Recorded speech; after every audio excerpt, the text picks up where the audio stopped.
Good morning, everybody. Well, this is such an amazing sight to say what a night we've had. As you could probably tell from the earlier videos, this started at 4 o'clock where I found Rosalita just laid where that bowl is now. She was absolutely stone cold and she was gasping her last. Now, as you can still see, she is still gasping. But we have managed to bring her around again so that she is up and about. She's slightly mobile. Look, she's walking. And we think we have found the problem with why we've been losing her and why she has been a very, very difficult kitten to keep going. Oh, look, she's up. Are you up? Good girl. So in desperation this morning, I've tried absolutely everything I know to try. And I mean everything I know to try. I took to Google and at this point, she wasn't just doing that where she was gasping. She was even... Oh, excuse me, my timer has gone.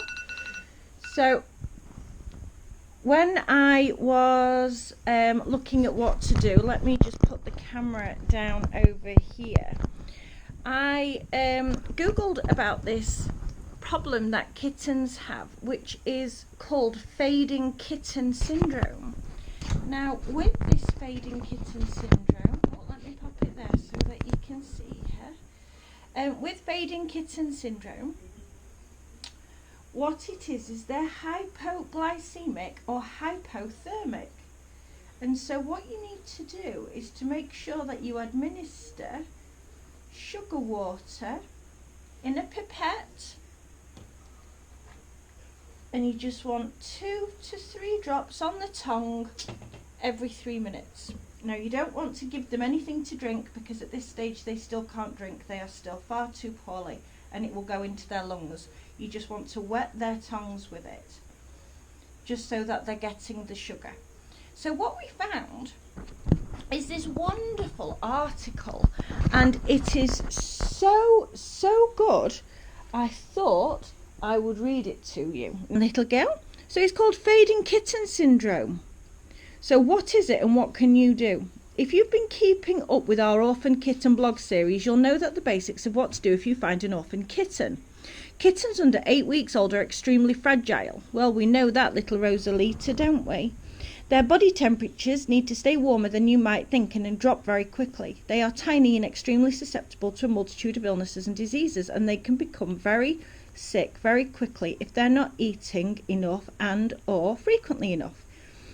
If you've noticed, the gasping has now stopped with Rosalita. So it looks like the sugar water is working. When a kitten becomes frail, lethargic or sick, it is called fading kitten syndrome, and it is extremely life-threatening. Kittens can go from great to terrible in a matter of minutes. Oh gosh, we know that feeling, don't we?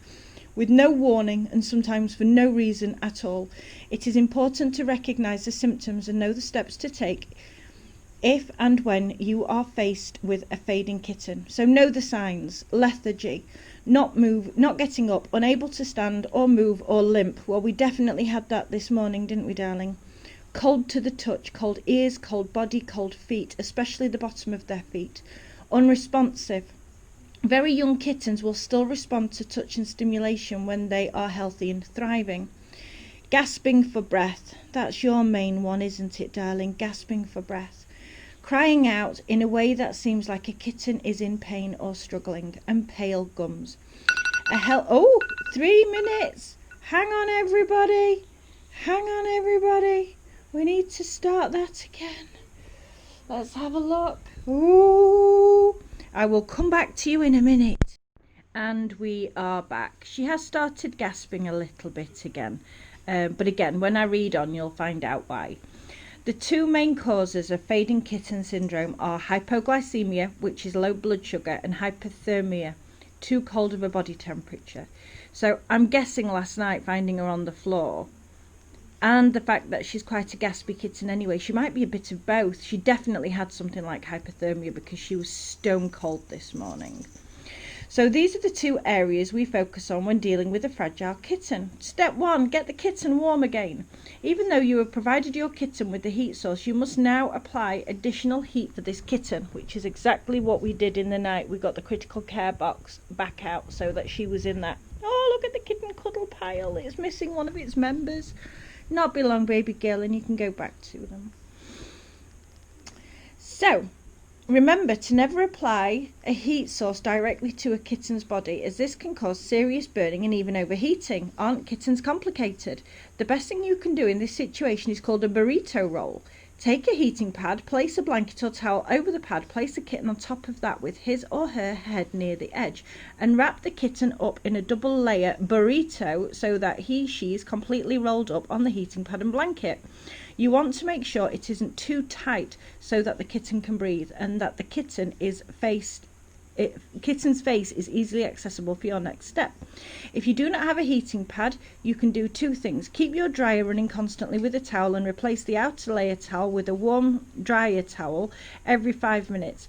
Be sure to still keep a blanket or towel in between your warm towel and the kitten, or you can fill up 2 large socks with uncooked rice, tying the ends so that the rice will not spill out, and warm them in a microwave for 3 minutes.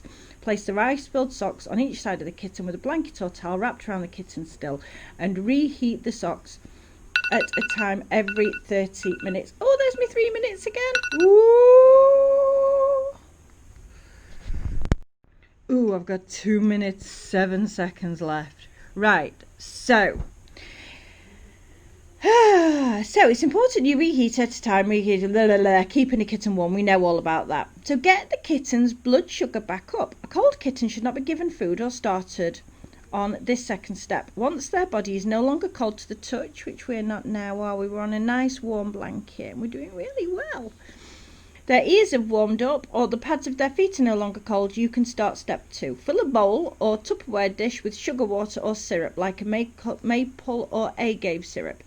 You may have to add a tiny bit of water to make it a little bit more runny. It's important that this mixture is still very sugary and thick, but runny enough to distribute to the kitten. You can administer this sugary mix in 2 ways: rubbing it directly into their gums with your finger, or dropping 3 drops into their mouth, which is what we're doing, with a syringe if the kitten is unresponsive or not swallowing the mixture. Now, she is swallowing. She's not unresponsive enough to not swallow, but with the gasping, we're still only dropping it onto the tongue. You do not want to try and force it down their throat, as this can cause them to aspire or choke. Instead, focus on getting the syrup directly onto their gums and tongue roof of their mouth. The goal is to apply the syrup to their mouths no more than every 3 minutes. Set a timer to help yourself keep track, which is exactly what we are doing. If you go over 3 minutes, you may as well not even be administering the sugar. If the kitten is extremely lethargic, shoot for every minute and a half to 3 minutes.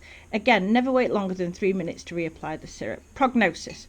Generally, it is not recommended to rush the kitten to the vet. As tempting as this may seem, for many reasons the kitten will continue to drop in body temperature and blood sugar. As you can drive them to your vet, it is more important to raise both their body temperature and blood sugar levels rather than get them to the vet, who will only follow the same above steps if the kitten makes it that far. Additionally, even an emergency vet clinic works on a first come first served basis, which means you may sit there waiting when you could instead be at home making this kitten. Oh, it's 3 minutes! I'm not going to read anymore. I'm going to concentrate on just telling you about the article sooner than reading it. What it's basically saying is that rushing to the vets is of no use at all, because they will only do what you can do at home, and you're not giving the animal the distress of taking it to the vets, the car ride and everything else. Look at that beautiful face. Come on, darling, you better make it. What you are doing when you do this to a hypoglycemic and hypothermic kitten is giving them the only chance of survival that they have got left. You have to keep them warm, and you have to fill them full of sugar. Now, if you have watched this from the very beginning, you will see that earlier today, all we had was 2 little front paws. There was no life, there was no movement, and she was just, as it says, fading kitten. She had faded and she was going, and this is probably the 4th or 5th time that we've had to bring her back. But currently It's not pretty to see. I completely appreciate that. It's not pretty at all to see. It's horrible. But she is back. So keep us in your thoughts, and I will update you through the day as to how we get on. Looking at the kittens, one of the questions I have to ask myself, and I know a few of my friends have asked me many a times, especially over baby Rosalita, is wouldn't it be kinder to have them put to sleep? Well, yes, but you find me a vet that would put a tiny baby kitten to sleep like that. I have cried so many tears over so many hours, so many times over this little kitten and others, and the only thing you can really do is let them slip away if that's what they're going to do, if they're going to die. But she doesn't seem to want to. She has got such a fight in her, like the most heroic fight. And it's just while she's fighting, I feel like I've got to.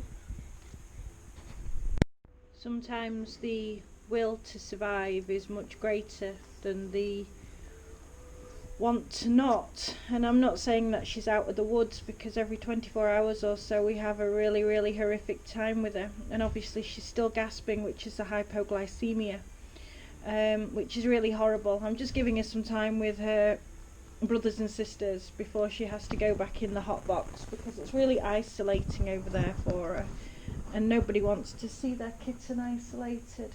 So I just thought if she could have some Princess Honey time, and Princess Honey could give her a nice cuddle. You could give her a cuddle. That'd be really sweet. But she's moving about freely. Not walking, but she's moving about. And at least, hopefully, we should be... Oh, that's it. You give her the cuddle that she needs. Does she taste all sticky? That's the sugar solution. Good girl, Princess Honey. Well, I'll give it a couple of hours and see how she's getting on. She's such a trooper. You're gonna get comfy. Put you in your bed. Oh, she's a good girl. What are you doing?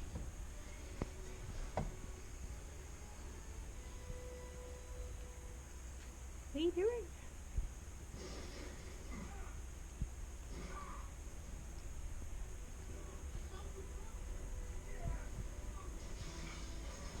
Oh dear.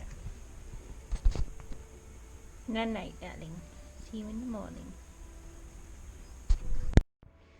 A quick update on the other little darlings. Hello. Is that they are absolutely loving life. They're still a bit grotty, and they've still got a few fleas on, which is why they're in the small cage away from the others. A lot of the fleas have died though, and you can pick off a lot of dead fleas, which is awesome. And even better news, they now know the difference between a bed and a toilet. They're doing all their toilet in the right place now, which is so cool. But if you look at Tam over there, the white one, he is just brown. He's just so grotty. You kittens are very dirty, aren't you? I never actually saw inside the garage where you lived, so I don't know exactly what conditions you were in. But I'm guessing they weren't very nice, because you're grotty. Grotty, I tell you. Oh, I've got somebody on my feet. Buddy! What doing? What doing, buddy?